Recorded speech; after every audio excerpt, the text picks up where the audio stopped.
si la personne a réellement une conscience créative, elle va avoir toujours une capacité de se régénérer parce que l'esprit est créateur. C'est à l'image de l'esprit, un peu comme un artiste, il écrit un livre, il en écrit un autre, ça n'a plus de fin.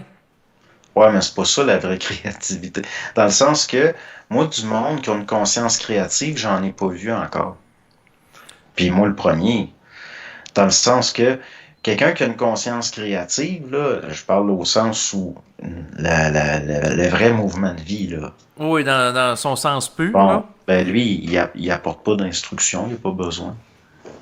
Je veux dire, si on avait une capacité de conscience créative, on n'aurait pas d'instruction.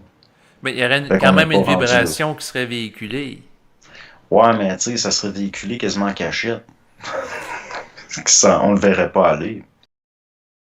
S'il y avait réellement une possibilité de manifester là, maintenant, de la conscience créative, ça irait tout soi, tout seul, là. Puis, même les gens, à un moment donné, rendus à un certain niveau d'expression de cette créativité-là, ben là, ils switcheraient quand même sur un autre plan.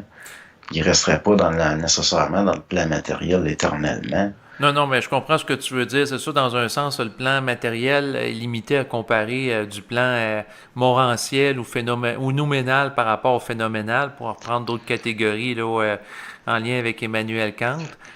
Parce que dans le fond, on obéit à des lois mécaniques, on obéit à toutes sortes d'affaires.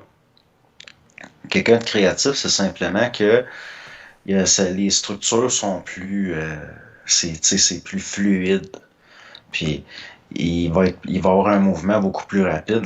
On pourrait dire l'élan de vie, la lumière est moins ralentie. Mais ça aboutirait quand même à un moment donné, pareil.